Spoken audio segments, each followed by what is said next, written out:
we are trying to postpone next year's election of barangay elections. Am That's I correct. correct? That's correct. So when will it be held? So when will kung the kung next naup barangay election kung be held? naupo ng 2023 plus 6, sa palagay ko October ng 2029, which works out dahil it will be 1 year after the the presidential presidential election. 3 years is so short a term for a good barangay captain. But too long On the for other a hand, bad one.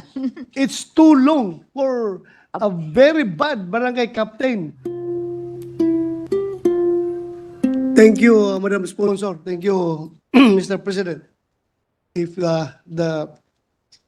as said by the good sponsor, she's ready to answer my questions, ma'am. Thank you. My first question is, what's the rationale behind this proposed measure?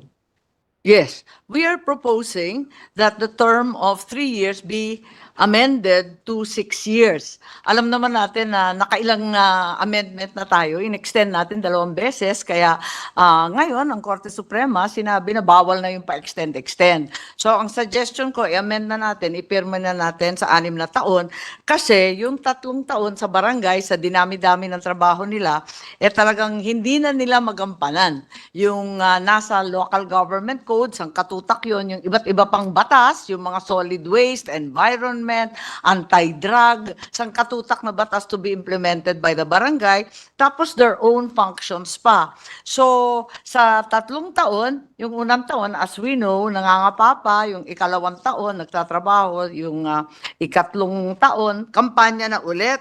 So, they're not able to do very much, at paiba-iba na lang at pa-extend tayo, hindi tuloy na paplano ng maigi. So, I'm proposing 6 years po because we've been changing from 1982 to 2002. Naging 6 years, naging 5 years, naging 3 years, 5 years, 3 years na liwat. So iba-iba. So once and for all, let's fix it at 6 years para hindi na maisabay sa presidential election, hindi na siya kukontra, at may sarili na siyang timing and schedule. Thank you, Madam Sponsor. Mr. President. Actually, I am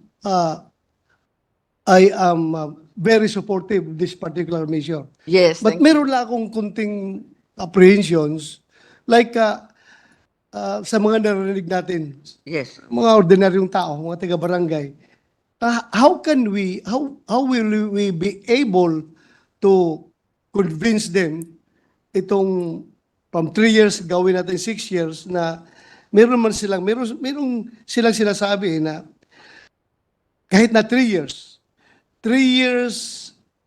maybe for us, 3 years is so short a term for a good barangay captain. But too long On the for a other bad hand, one. it's too long for a very bad barangay captain. So kung gagawin natin 6 years, paano natin ma-satisfy yung mga apprehensions ng ating mga kababayan doon sa barangay? Yes, tama yun. 6 years is very long time for a bad barangay kapitan, a bad SK, or an absentee one. So certainly, this is a consideration. But we've seen already over time that we keep extending that 3 years. It's really not workable or practical. Actually, there are also several remedies available. There's a quarterly assessment now being done by the DILG for non-performing or performing officials. So this quarterly assessment, while it has no sanctions, also serves to give a record and a report to the people. Isa pa, marami naman tayong mapa-file through the DILG. The DILG can investigate, then file the appropriate charges in the court with the ombudsman or even directly with the sanggunian, because the sanggunian can also deal with administrative complaints and the decision is final and executory. Of course, the courts and the ombudsman are still available also. And if you recall, during the Bayanihan Law, yung DILG, maraming kinasuhan ng mga kapitan na hindi nagko-comply sa mga lockdown orders, at yung iba na-aresto pa nga dahil dito nga sa mga nangyayari, nag-file talaga ang DILG noon. Yes, thank you, good I sponsor. also forgot, pwede palang bawasan yung honoraria nila. Pag na-absent sila ng na-absent, kasi yung honoraria ng mga barangay officials is based on attendance. Ah, So, pwedeng bawasan yung kanilang honoraria. And finally, there's a recall section. Pag talagang wala ng pag-asa, may recall section sa ating local government code, article section 69, pwede mag-recall ng barangay kapitan. Mas madali para sa SK, pwedeng isuspenso rin and eventually madidismiss ang SK pag absentee o non-performing ng majority ng sanggunian pag bumoto sila. Yeah, thank you, Mr. President, good sponsor. Meron ding isang issue dito tungkol sa SK. Kung gagawin natin 6 years term, yung SK, ang age limit nila is 24 years old. After 6 years of serving, 30 years old na sila. That's right. Hindi na sila masyadong adept with the current events or the current developments of the youth. Pagdating sa edad na 30. Yes. Kasi parang mature na sila pagdating nga. Then they will Overage be na eligible sila. for another 6 years. 6 years. So 30 plus 6, maging 36. Ang iniisip po natin, yung SK one term lang. Talagang One term 6 years lang. Isang consideration yon na one term lang para coterminous at makatipid pa rin tayo sa eleksyon. Kasi yung mga SK, 18 to 24 ang mga kandidato. So, pasok pa rin sila sa 30-year-old age limit after the 6 years. But they cannot run as SK anymore. Kailangan kagawad na sila o kapitan na mismo. Okay. So, may nabasa ko kanina doon na 2 consecutive terms. Yung SK, hindi na yun. We will forgo with that. That's right. Consecutive terms. If they're 24 years old today, what will happen, of course, is they'll be overaged and not eligible to run a second term na. It will have to be as kagawad or kapitan or some other position. Thank you, Madam Sponsor, Mr. President. But I think the good sponsor will agree with me that the ultimate judge of this barangay captains as far as their performance is concerned is really yung taong bayan. Totoo yan. Sabi mo, kahit nakasuhan mo yung kapitan na yan for their subpar performance, ano-ano mga sanctions ibibigay mo dyan, still, the people from the barangay will claim that do not take that away from us, the power to Tama po yun. punish these non-performing barangay captains by not electing them for another term. Tama po yun. Nakikita natin yan. Talagang tinatanggal ng tao yan kaagad-agad sa eleksyon. Yes. O kaya hindi iboboto yung kamag-anak na pinatakbo. Talagang pag nagalit yung tao sa'yo, ganun talaga eh. Yes, thank you, Mr. President. And I hope that this measure will ultimately cure yung problema natin about extension. Tama. Nung ma-fix na ito, then wala na tayong problema. Sana, tapos na ito. Thank you. Bumoto tayo, magkasabay tayo. Ang unang measure ng 18th Congress, in-extend natin yung 2019, naging 2022. Unang measure na naman yata sa 19th Congress, in-extend na naman 2022 to 2023. Nauubos ang oras natin ka-extend eh. Tama ka, Madam Sponsor, Mr. President. With that, I would like to manifest my full support to this particular measure. Maraming salamat because the majority leader is already walking around and he is signaling me to stop my interpellation. And I would like to manifest my intention to become a co-author of this Thank you very much. measure, Mr. President. Maraming salamat. Salamat. Thank you so much. Mr. President, thank you. Bato. Thank you, Senator De La Rosa, Majority Leader. I ask USAA to restore some semblance of order in this plenary hall. Mr. President, next to interpellate would be none other than Senator Robin Hood Padilla. I move that he be recognized. Si Rob. Senator Robin Hood Padilla is recognized. Sige na. Kaya nga wala si Coco. Si Coco nagsabi. He will? Ay, sinabago. Ay, you want to eat yan? Maraming salamat po, Ginoong Pangulo. Pwede po bang makapagtanong sa atin pong ginagalang at minamahal na senadora mula sa Ilocos. Oo naman, maraming salamat ang aking seatmate na si Robin Hood Padilla. Opo, ako po ay naliligayahan din po dito sa inyong panukala. Meron lang po akong isang maikling katanungan at inihingi ko po ang inyong paliwanag sapagkat ang Supreme Court po ay nagsabi unconstitutional daw po yung law na pag-postpone natin ng barangay at sangguniang kabataan na dapat daw po ay isinagawa na. At ngayon po, gusto na naman nating dagdagan. Gano'n po ba ang mangyayari? Bali, ipopostpone po uli ang parating po na December 2025 election para po mapagbigyan po yung 6 na taon. Yes, tama po ang ating senador at sa Makalintal versus Comelec, talagang sinabi na ng Korte Suprema na unconstitutional yung minsanang postponement. Hindi na po pwede yung ginagawa natin dati na ipopostpone ng minsanan. Kaya ito nga ang iniiwasan natin. Dahil nga bawal na yung papospone-postpone ayon sa kanila sa mga dahilan na hindi naman mabibigat na may election fatigue o di kaya nagkaroon ng alitan o nagkakaroon ng politikahan, ayon sa Korte Suprema, ito ay mga dahilan na mababaw. At yung minsan ng postponement ay bawal. Yung ginagawa natin, alinsunod sa kanilang patakaran, ay hindi one-time postponement, kundi pirmihan na iaamyendahan ng local government code at ipapako na doon na talagang 6 na taon na. So, yung ating COMELEC at pati na rin yung mga liga ng barangay, hindi na pabalik-balik dito sa Kongreso at sa Senado, laging humihingi ng postponement maya't maya. Pinagbawal na ng Korte Suprema at ayusin na natin. Total, kung isusuma natin ilan ang mga postponement at yung actual na serbisyo ng mga barangay, umaabot na sa lampas 5 taon. At dahil dito, makikita natin na practical lamang na minsanan, once and for all, ayusin na natin at itakda sa 6 na taon. So palagay ko, hindi na ito labag doon sa Konstitusyon at sa Korte Suprema. Kung gano'n po, Ginoong Pangulo, siguro po maghahanda na lang po kami ng amendment kung sakaling pagdating na po sa amendments. Yun lamang po, maraming salamat po, Ginoong Pangulo. Maraming salamat. Thank you, Senator Padilla. Majority Leader. Mr. President, I move that we suspend consideration of Senate Bill.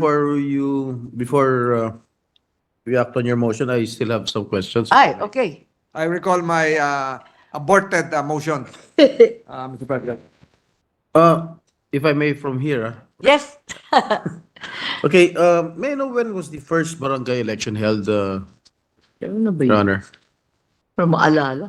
Sagal na, 1970. It was during your father's time. Yes, that's right. 1970s. Di ko na maalala kasi 2 years old pa lang po ako noon.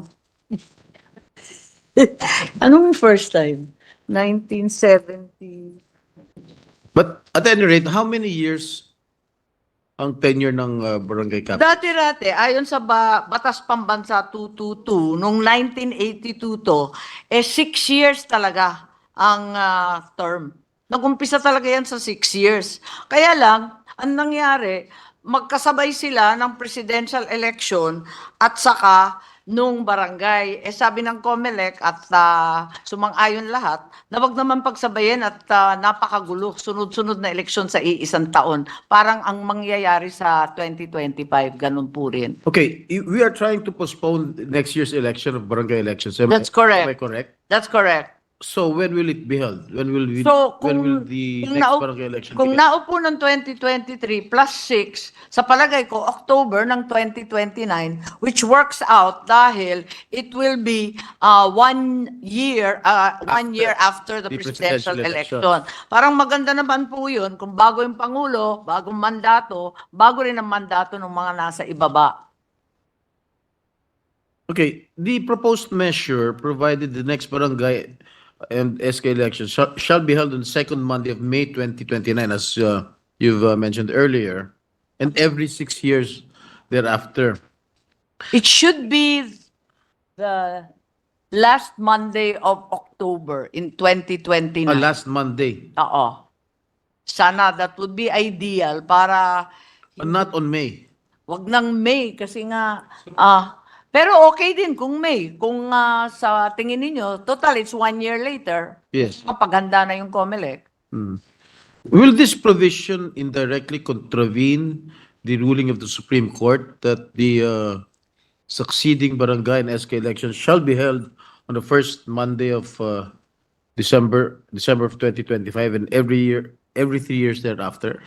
Yes, I think this will be an amendment. This will be a new law which will supersede the previous ones. And the recommendation is, as the good Senate President Pro Tempore mentioned, that may also be a good option given that October is always rainy and there are midterms and other exams which hamper the SK from attending and voting. My only concern here, Madam Sponsor, is that if this measure will be passed into law, setting a fixed longer term of 6 years for barangay officials and their kagawads, and there will be a postponement, there may be a scenario that barangay officials would serve longer than the president. Do you agree, Madam Sponsor? I think that's not going to happen. They will serve, in fact, 1 year longer. That's correct. But it should not happen again. It will, thereafter, it will be coordinated 1 year after the president. Pareho lang, 6 na taon. Siguro yung lalampas lang, hindi rin lalampas kasi yung mga nakaupo ngayon, nagumpisa ng 2023, samantalang ang Pangulo 2022. Tapos yung susunod na election ng Pangulo, 2028, ang mga kapitan at mga opisyal, 2029 naman. So patas lang sila na 6 na taon, yun nga lang magkasunod. So ibig sabihin, napakaswerte nitong incumbent barangay captains sa buong Pilipinas because they will serve for 6 years, am I correct? Yes, that's correct. At yung Batas Pambansa, natanong ninyo kanina, yung 1982, 6 years talagang nagsimula yon. Tapos 1988, 5 years. Talagang matagal ito dati. Tayo lang ang nagbagsak sa 3 years. Because by virtue of the Local Government Code of 1988, Yes, that's correct. the term of office was reduced to 3 years. Yes. I think that was a later amendment. Papalit-palit kasi ito Nung 1982, napaltan yung 6 years to 5 years. Nung 1988, 1991, 3 years na lang. Nung 1998, 5 years na naman. Tapos 2002, 3 years na naman. Gawin Kaya, natin 1 year. para masaya, taon-taon eleksyon. Kaya nga, nahihirapan yung mga barangay. Ang dami-daming requirements ngayon sa barangay, sa COA, ang daming problema sa DBM, yung papeles nila halos pareho rin ng munisipyo. Kaya't para lang matuto kung paano mapilapan ito at mag-comply, talagang kinakailangan nila ng halos 1 taon para makabisado nila lahat yan. Okay, my last question is, with the recent decision of the Supreme Court declaring the unconstitutionality of Republic Act 11935 regarding the postponement of the October 2023 barangay elections, would this proposed measure address the concerns of the Supreme Court by fixing the term of office of barangay officials to 6 years? Yes, I believe that there is no contravention of the recent Supreme Court decision because we know that the main and only purpose of RA 11935 was to move the barangay election from 2022 to 2023.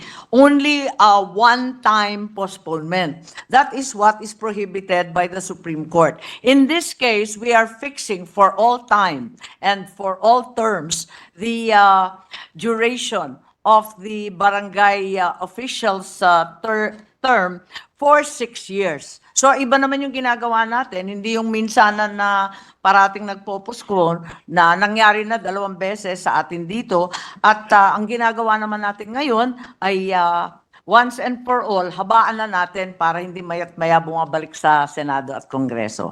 Hindi ba ho naglalabi yung ibang local officials aside from the barangay captains like mayors, governors na extend din yung kanilang term, habaan yung kanilang Oo nga. Oo, talagang nakasimangot po.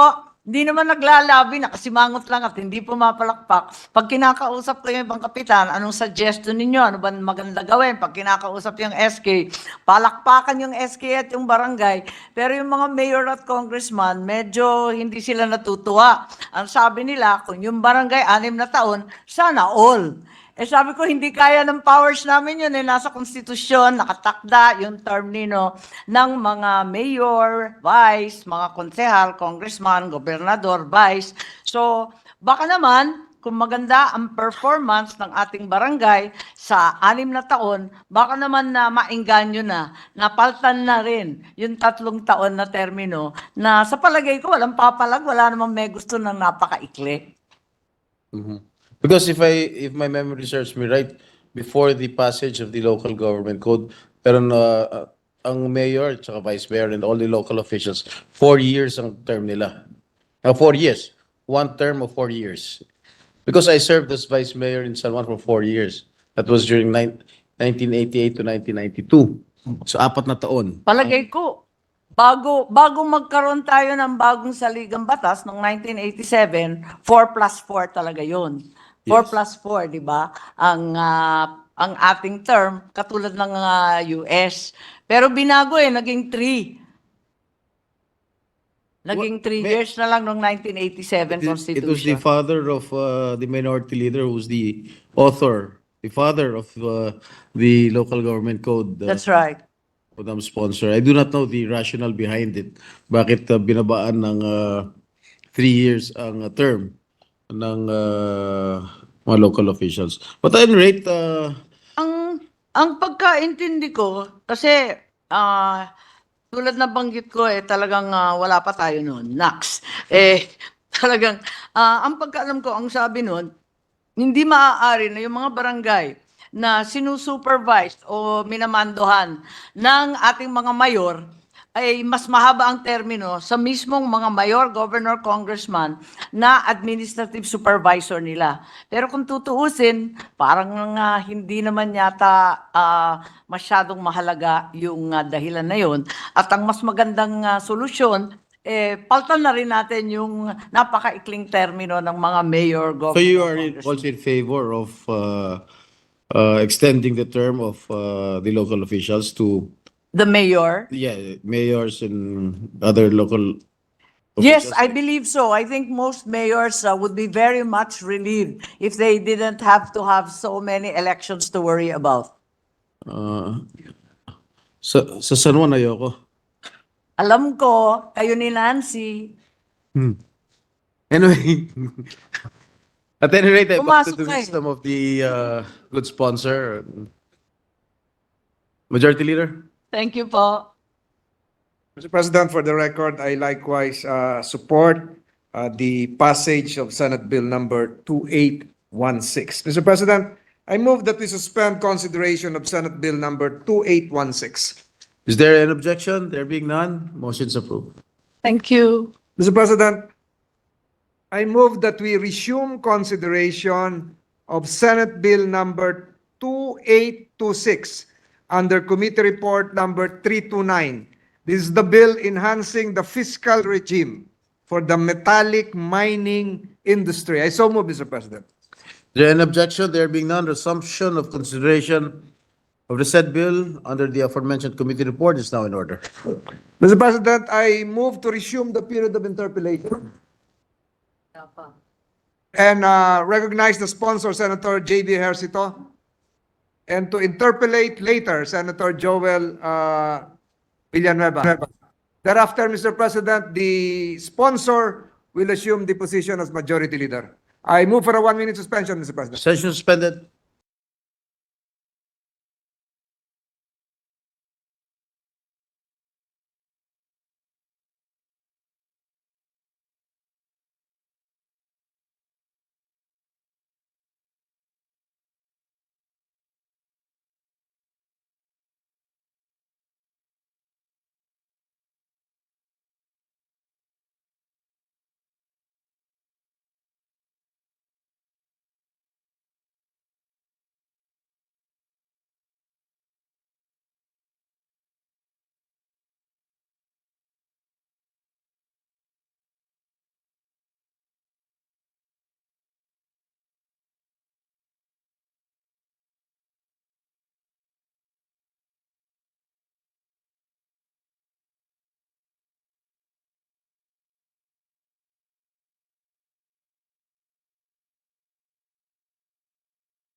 I move that we recognize Senator Ejercito as well as Senator Villanueva. Senators J.V. Ejercito and Joel Villanueva are recognized. Thank you very much, Mr. President, distinguished colleagues, Majority Leader. At the onset, may I just place on record that this representation is very much in support of responsible mining, Mr. President. And when you talk about responsible mining, we have to take into consideration definitely our indigenous peoples, our environment, the creation of jobs, etc. And of course, when you talk about responsible mining, we wanted to see to it that the communities and their rights are protected. At the onset, may I also place on record that we are supportive of the measure. It's just that we wanted to ask some clarificatory questions. I know that this bill has been debated upon for quite a long time, if I'm not mistaken, in the... Set to 1% or 2%. I think in 2012. It started in 2012. So may we know, Mr. President, distinguished colleague, if the good sponsor of the measure, my brother, my seatmate, and idol Senator J.V. Ejercito would yield to some clarificatory questions. Yes, definitely, Mr. President. Of course, I know for sure that my seatmate, my brother, always enhances the measures, no, with these, with the points that he will be raising. Like you, at the onset, I would like to say also that being a rider, a biker, I'm a nature lover as well. I am also very much concerned in the environmental impact of mining. But this measure will be focusing on the fiscal regime that is improving the revenues that we can that the government will be able to get from the mining operation. So kasi nga po yung iba naman po, alam naman po natin that there are they have effects on the environment. Dapat lang po na magbayad sila ng karapat dapat, no, sa ating pong pamahalaan. Thank you, Mr. President, distinguished colleague. In fact, Mr. President, and to echo the position of the Department of Finance, they were saying that this measure, through this measure, we can be a major player in the global economy in terms of mineral production. So we just have to realize it with the right policies, and that's the main reason why we are here today. Mr. President, sa unang katanungan po natin sa panukalang batas na ito ay dito po sa proposal na lagyan ng limit or cap ang royalty na matatanggap ng ating indigenous people to not more than 2% of gross value of production. Ang unang katanungan ko po, nakonsulta po ba ang mga indigenous peoples tungkol dito at saan po nanggaling ito pong 2% o not more than 2% of the cap o itong limit or cap ng royalty na matatanggap ng ating mga indigenous people. Yes, Mr. President, the proposal of setting what the IPs will get, or the indigenous people will get of not more than 2% came from the Office of the Presidential Advisor on Economic Affairs, no? And the main consideration was instilling evenness and predictability in the payment of royalty, while like respecting the statutory rights of the indigenous people. Kasi po, minsan iba-iba po. So para ho maging pantay-pantay, maging alam na po, no, kumbaga predictable na kung ano po yung makukuha ng mga IPs. So the